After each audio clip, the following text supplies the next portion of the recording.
हाँ तो दोस्तों, aldehyde ketone carboxylic acid lesson में से एल्डिहाइड कीटोन वाला पार्ट हमारा हो चुका था पूरा।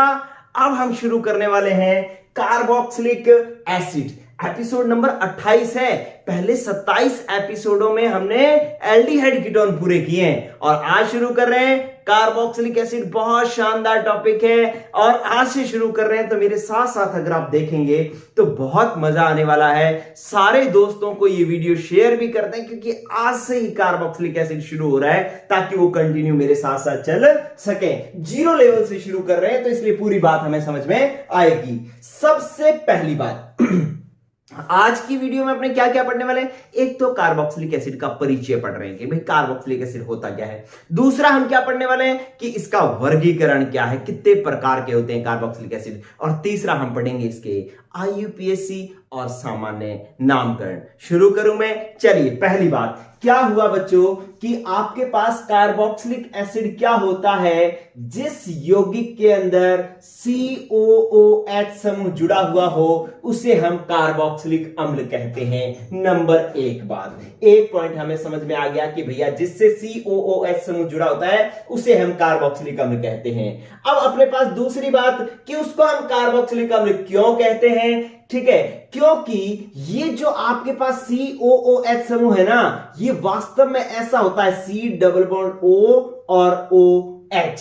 ठीक है, तो ये COOH ऐसे होता है C डबल बॉन्ड O और OH। अब इसके अंदर क्या है कि ये वाला पार्ट कौन सा, इसको हटा दो, इसको छुपा दो, क्या बना ये वाला C डबल बॉन्ड O। ये वाला क्या है, ये हमारे पास कार्बोनिल पार्ट है। इसको अपने कौन से बड़ा भाग कहते हैं, कार्बोनिल। और ये जो जुड़ गया OH, इसको हम क्या कहते हैं, हाइड्रोक्सिल। क्या कहते हैं, हाइड्रोक्सिल कहते हैं। तो अब बस इन दोनों को जोड़ करके ये बन गया हमारे पास कार्बोक्सिलिक अम्ल। क्या बन गया बच्चों, कार्बोक्सिलिक अम्ल बन गया।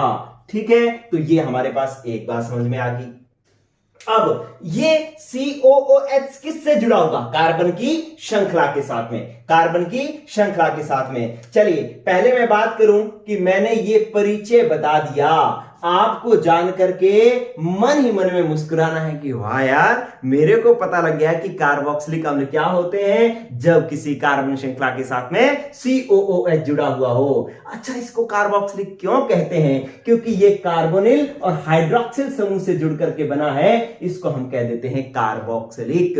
क्या एक बात समझ में आ गई। ठीक है, चलिए अब इसका हम पढ़ते हैं क्या, वर्गीकरण। क्या पढ़ते हैं बच्चों, वर्गीकरण। बिल्कुल जल्दी जल्दी जो है हम एक बेसिक बातें जान लेते हैं, फिर आज का वेरी इंपॉर्टेंट पार्ट तो क्या है, IUPAC नामकरण। भाई IUPAC नामकरण बहुत इंपॉर्टेंट है। अच्छा, इसके अंदर वर्गीकरण का पहला आधार है COOH समूह की संख्या के आधार पर वर्गीकरण हम देख लेते हैं।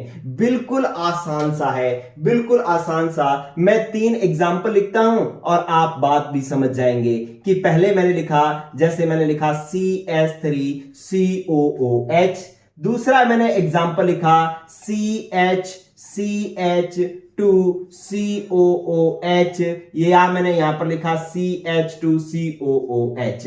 अच्छा, एक और एग्जांपल मैं लिख रहा हूं CH2CH और CH2, तो यहां पर COOH, फिर यहां पर COOH और फिर यहां पर COOH। आप समझ गए होंगे बच्चों क्या कि COOH समूह की संख्या के आधार पर अपने वर्गीकरण कर रहे हैं। इसमें संख्या कितनी है, 1। इस यौगिक में संख्या कितनी है, 2। इसमें कितनी है, 3। ठीक है, तो भाई अपने पास पहला वर्गीकरण हो गया ये मोनो कार्बोक्सिलिक अम्ल। क्या हो गया, मोनो कार्बोक्सिलिक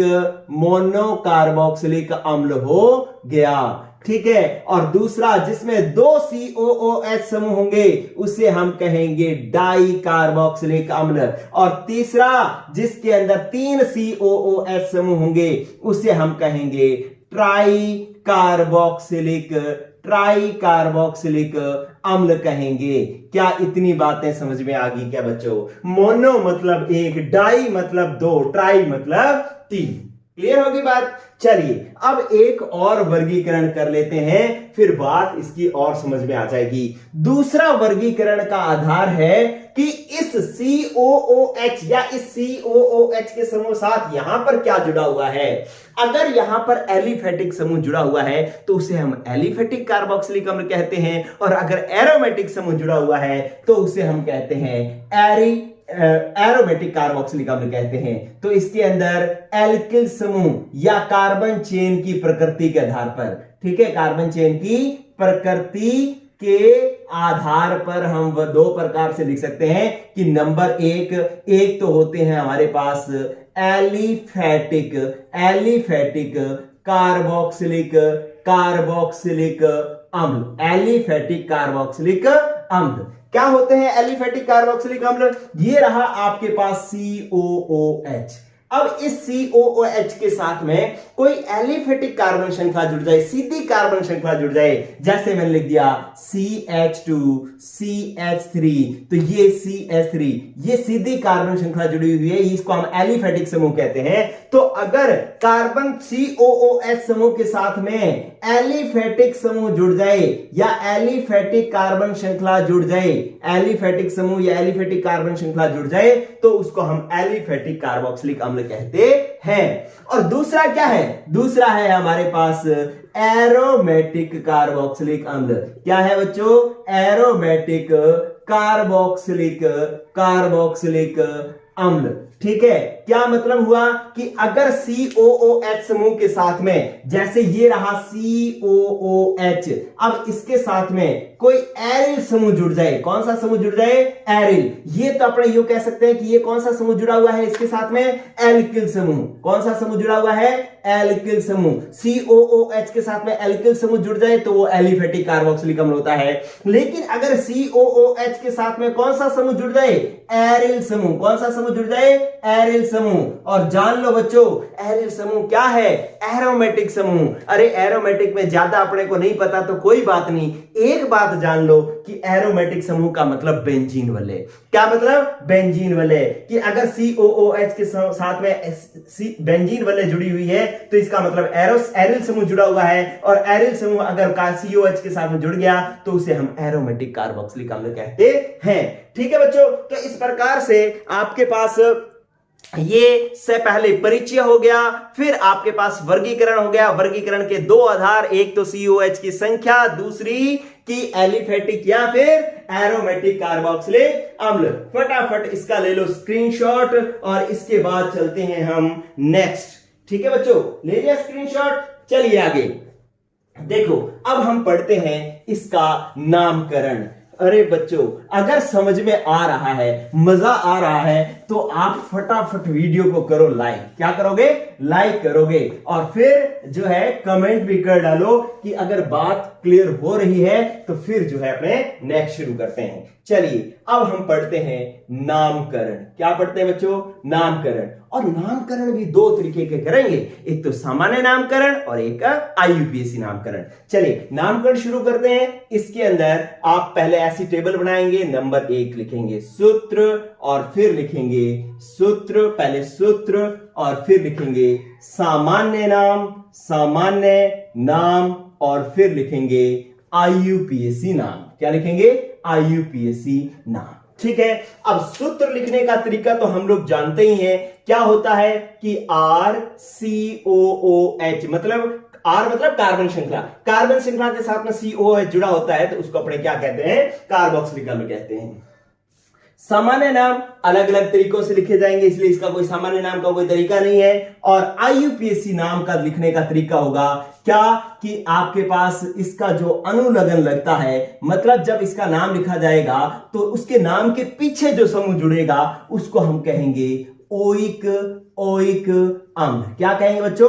ओइक अम्ल कहेंगे। जैसे हम शुरुआत कर रहे हैं पहले यौगिक की, मैंने एक यौगिक लिखा HCOOH। ठीक है, तो HCOOH। अब इसका सामान्य नाम आपको ध्यान रखना है, यहां पर लिखता हूं मैं, इधर देखो कि पहला यौगिक मैंने लिखा, इसको भी मैं थोड़ा यहां पर लिख देता हूं, RCOOH। इसके अंदर पहला यौगिक मैं लिख रहा हूं HCOOH। इसका सामान्य नाम जो होता है वो होता है फॉर्मिक अम्ल। क्या नाम होता है बच्चों? फॉर्मिक अम्ल। क्योंकि ये लाल रंग की चींटियों से प्राप्त होता है इसलिए हम इसका नाम क्या रखते हैं? फॉर्मिक अम्ल रखते हैं। ठीक है, IUPAC नाम लिखेंगे या तो आप ऐसे करते हैं कि तीन पहले एग्जांपल लिखते हैं और उसके सामान्य नाम लिख देते हैं। ये लो CH3COOH, इसका नाम होता है एसिटिक अम्ल। क्यों? क्योंकि ये एसिटम मतलब विनेगर, सिरके के अंदर पाया जाता है, इसलिए हम इसका क्या नाम रखते हैं? एसिटिक अम्ल। लेकिन कौन सा? सामान्य वाला नाम इसका एसिटिक अम्ल है। चलिए तीसरा मैं इसके अंदर लिख रहा हूं, मैंने लिखा CH3CH2 और COOH, इसका सामान्य नाम होता है प्रोपियोनिक अम्ल। क्या नाम होता है?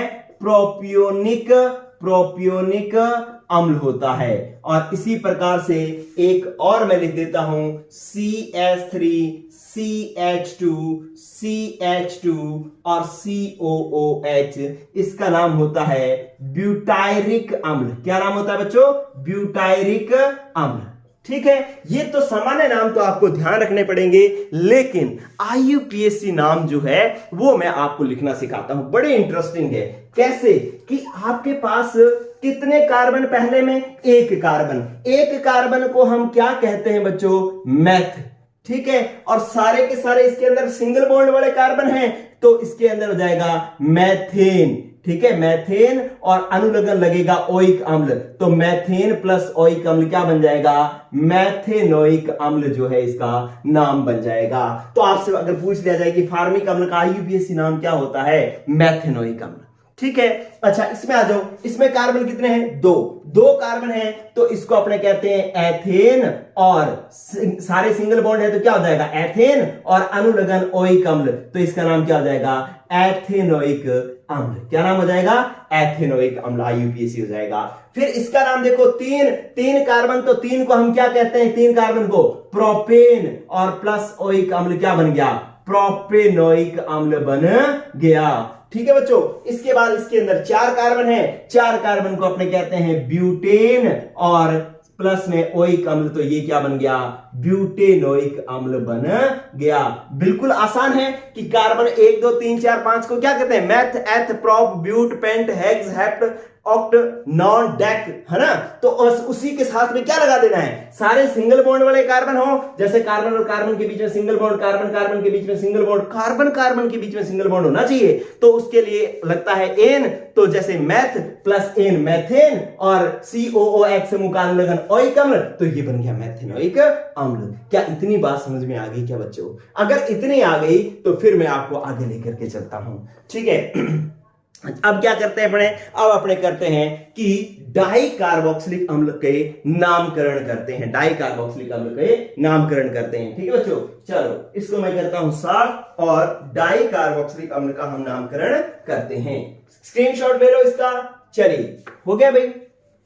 देखो, अब डाई कार्बोक्सिलिक अम्ल के नामकरण हम करते हैं, तो बच्चों डाई कार्बोक्सिलिक अम्ल कौन से होते हैं? याद है क्या आपको? याद है क्या? जल्दी जल्दी बताओ। डाई कार्बोक्सिलिक अम्ल मतलब 2 COOH समूह। कितने COOH समूह? 2 COOH समूह। चल, ये सामान्य नाम है, ये IUPAC नाम है, ये तो अब आपको पता ही है। क्योंकि मेरे को थोड़ी सी ज्यादा जगह चाहिए तो मैं इसको यूज कर लेता हूं। चलिए देखो, अगर मैं कुछ यौगिक लिख रहा हूं, आप समझ ले, पहले यौगिक लिखने का तरीका सीख ले, फिर आपको सामान्य नाम लिखने का तरीका भी आ जाएगा, IUPAC नाम लिखने का भी तरीका आ जाएगा। बस 2 मिनट के अंदर जुड़े रहना क्लास के अंदर, भागना नहीं है, भागे तो बात रह जाएगी। चलिए, पहला मैंने लिखा, सबसे इंटरेस्टिंग है आज की क्लास का ये पॉइंट, ये COOH, 2 COOH जुड़े हुए हैं एक यौगिक के अंदर।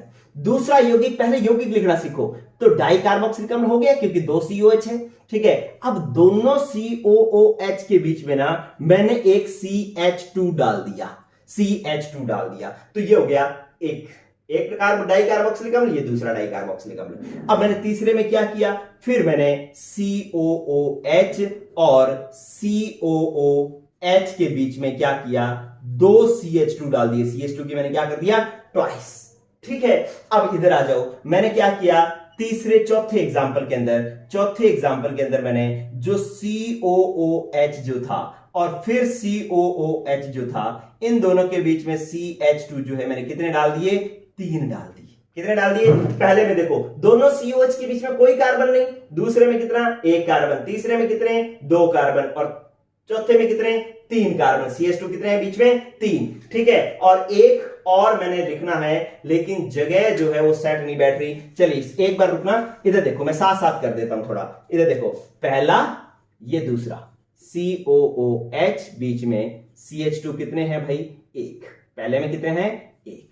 मेरे को चारों एक साथ लिखने हैं, वजह इसकी वजह है, वजह जान लेना। अभी आप सीखना है तो वजह जान लेना। ये दो CH2 आ गए दोनों के बीच में, और फिर तीसरा है जिसके अंदर COOH के बीच में CH2 कितने आ जाएंगे? तीन।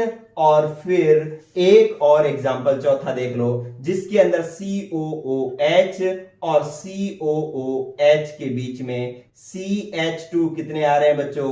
चार CH2 आ रहे हैं। चलिए आप देखो, पहले लिखना आ गया क्या आपको? लिखने का तरीका आना चाहिए भाई। पहले COOH के बीच में कोई कार्बन नहीं, दूसरे में एक कार्बन, तीसरे में CH2 दो समूह आ गए बीच में, फिर तीसरे में CH2 तीन आ गए, चौथे में CH2 बीच में कितने आ गए? चार। ठीक है, तो इस प्रकार से आपको जो है ये लिखना आना चाहिए।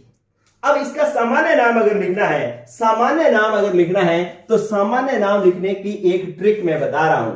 क्या कि आपने ओम्स लॉ पढ़ा है क्या? ओम्स लॉ, फिजिक्स के अंदर ओम्स लॉ। अगर डाई कार्बोक्सिलिक अम्ल का नाम लिखना है ना तो एक ट्रिक बता रहा हूं, मजेदार ट्रिक। क्या कि इसके लिए आप याद क्या कर लो? ओम्स गा। क्या याद रख लो? ओम्स। ओम्स, अरे ओम्स लॉ पढ़ा है ना, तो ओम्स क्या रख लो? गा याद रख लो। ओम्स गा याद रख लो। ठीक है, जैसे पहले का सामान्य नाम हो जाएगा O फॉर ऑक्सैलिक अम्ल। कौन सा नाम हो जाएगा? ऑक्सैलिक अम्ल। ये लो, ये ऑक्सैलिक अम्ल। M आ गया तो ये हो जाएगा आपके पास मैलोनिक अम्ल। मैलोनिक अम्ल। अरे S फॉर सक्सिनिक अम्ल।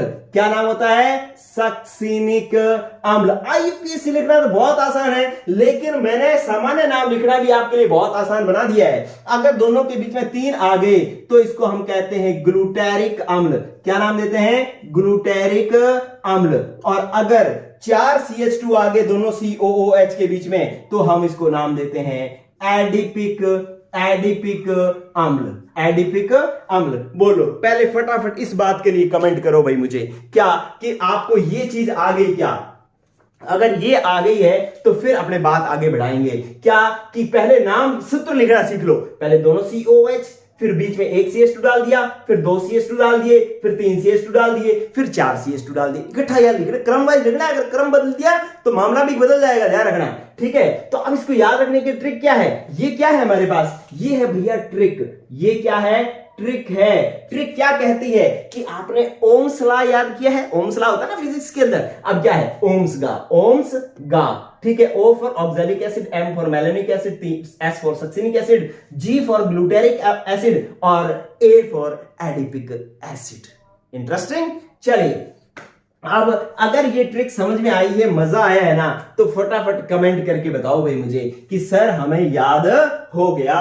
ठीक है, चलिए अब क्या करते हैं अपने, अब इनका IUPAC नाम लिखना सीखते हैं। IUPAC नाम तो बिल्कुल आसान है। क्या है कि ये दो कार्बन है, दो कार्बन को हम कहते हैं एथेन, और दो COOH जुड़े हुए हैं तो एथेन डाइओइक अम्ल। एथेन डाइओइक अम्ल, क्योंकि इसके अंदर दो डाइओइक अम्ल है, दो कार्बन है तो एथेन, दो COH है तो डाई, और ओइक अम्ल तो इसका लगता ही है। बस अब इसके अंदर कितने कार्बन है? एक, दो और तीन, तो इसका IUPAC नाम हो जाएगा प्रोपेन। लेकिन 1 और 3 पर देखो, अगर मैं इसका नामकरण करूं तो ये मेरे पास क्या हो जाएगा? ये नंबरिंग हो जाएगी, ये 1 नंबर, ये 2 नंबर, ये 3 नंबर। 3 कार्बन है तो प्रोपेन, 1 पर COH है और 3 पर COH है, तो मैं क्या कहूंगा? प्रोपेन 1,3 डाइओइक अम्ल। क्या नाम हो जाएगा? प्रोपेन 1,3 डाइओइक अम्ल इसका नाम हो जाएगा। इसका नाम क्या होगा? अब इसके अंदर 4 कार्बन है, पहले और चौथे पर COH है, तो 4 कार्बन तो मतलब ब्यूटेन। अच्छा, 1 और 4 पर क्या है? डाइओइक अम्ल है। ये लो बच्चों, ये लो, ये बात देखो कितनी आसान चल रही है। अब देखो कार्बन कितने? 1 और ये 3 कितने हो गए? 4 और 1 ये 5। 5 कार्बन है, पहले और 5वें पर क्या है? COH है, तो 5 कार्बन को हम कहते हैं पेंटेन। क्या कहते हैं बच्चों? पेंटेन, और 1,5 पर क्या है, 1,5 पर है डाइओइक अम्ल है। ठीक है, इसी प्रकार से चौथे में देखो कितने कार्बन हो गए, 1 और 4 5 और 1 6 में को हम क्या कहते हैं, हेक्सेन। 6 को हम क्या कहते हैं बच्चों, हेक्सेन। और 1 और 6 पर क्या है, डाइओइक अम्ल है, डाइओइक अम्ल है। ये लो भाई, आईयूपीएसी तो बहुत आसान है। एथेन 1,2 डाइओइक अम्ल भी कह सकते हैं, या सीधा एथेन डाइओइक अम्ल भी कह सकते हैं। प्रोपेन 1,3 डाइओइक अम्ल, ब्यूटेन 1,4 डाइओइक अम्ल, पेंटेन 1,5 डाइओइक अम्ल और हेक्सेन 1,6 डाइओइक अम्ल। ये तो आईयूपीएसी नाम लिखने तो बिल्कुल आसान है, और सामान्य नाम लिखना जो है मैंने आपके लिए आसान बना दिया। ठीक है बच्चों, तो इस प्रकार से ये भी बात होगी, इसके भी आईयूपीएसी नाम हमने लिख लिए। ठीक है, चलिए अब अपने क्या करते हैं, एक बात और सीखते हैं और उसके बाद जो है आज की क्लास हो जाएगी खत्म।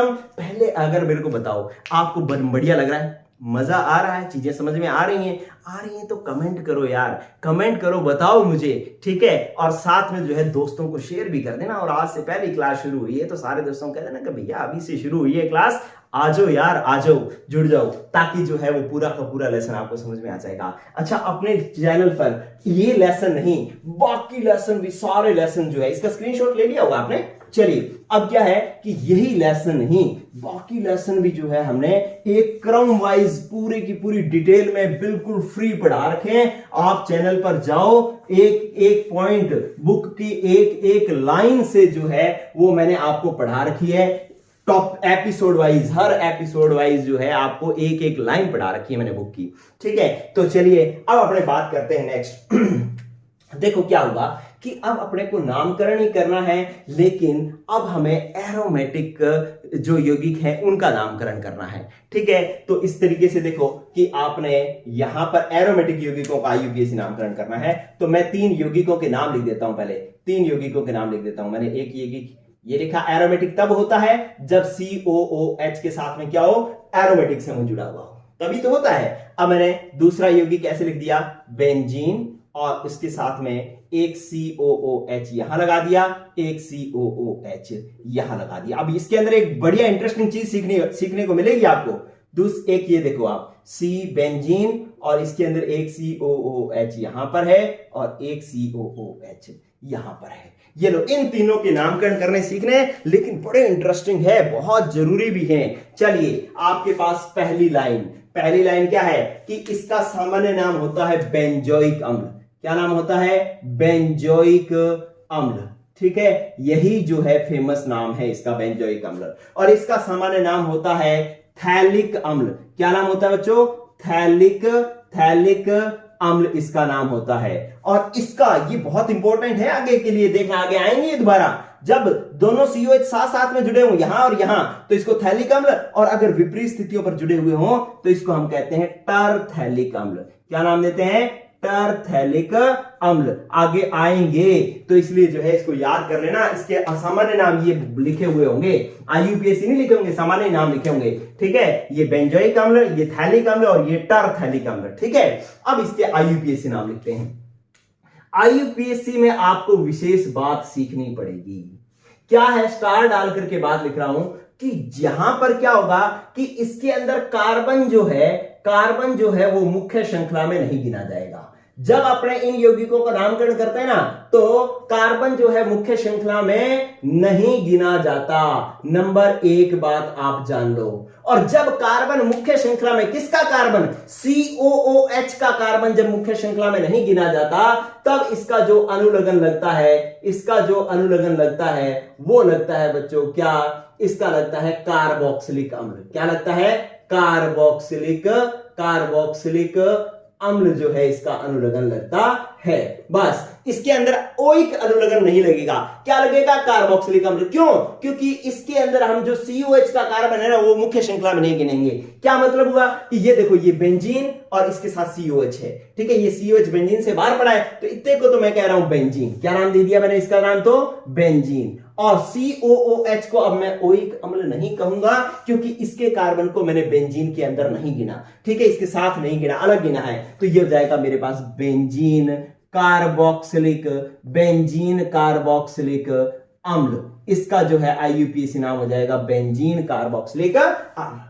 अब इसके अंदर देखो ये बेंजीन है, ये दोनों COH बाहर पड़े हैं, इन दोनों को मैं मुख्य श्रृंखला में नहीं गिन रहा। मुख्य श्रृंखला में क्या मान रहा हूं? मैं मान रहा हूं बेंजीन। क्या मान रहा हूं? बेंजीन। और इस बेंजीन के साथ में ये कार्बन नंबर 1 और ये कार्बन नंबर 2, इन दोनों पर COOH जुड़े हुए हैं, तो इसका अनुलग्न 1,2 डाइओइक अम्ल नहीं लगाना, गलती मत कर देना। क्या लगाएंगे? 1,2 डाई कार्बोक्सिलिक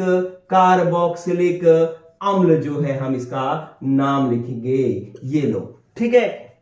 क्यों? क्योंकि ये COOH मुख्य श्रृंखला में नहीं गिरेंगे, मुख्य श्रृंखला बेंजीन की थी, वो बेंजीन ही लिखा है। अब आ जाओ इसके अंदर क्या हो जाएगा, ये बेंजीन और नंबर 1 2 3 4, तो आप क्या लिखोगे इसका नाम? बेंजीन 1,4 डाई कार्बोक्सिलिक अम्ल, क्योंकि ये दोनों श्रृंखला से क्या है? बाहर हैं। चलिए इसका चौथे का नाम आप अपने आप लिख लेना, और इस तरीके से ये बात भी हो गई कंप्लीट। बस एक लास्ट फॉर्मूला और इसके बाद ये सारी बातें हो गई भाई कंप्लीट। IUPAC नामकरण हो जाएंगे कंप्लीट। साफ कर दूं?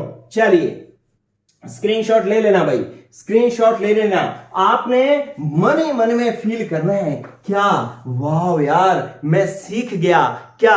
कि अगर COOH का कार्बन मुख्य श्रृंखला के अंदर गिना जाए तो हमने अनुलग्न लगाना है ओइक अम्ल, और अगर COOH मुख्य श्रृंखला के अंदर नहीं गिना जाता तो हम उसका अनुलग्न लगाते हैं कार्बोक्सिलिक अम्ल। ठीक है, जैसे एक लास्ट एग्जांपल जिसका IUPAC नाम ही लिखूंगा मैं, देखो क्या कि मैंने लिखा CH2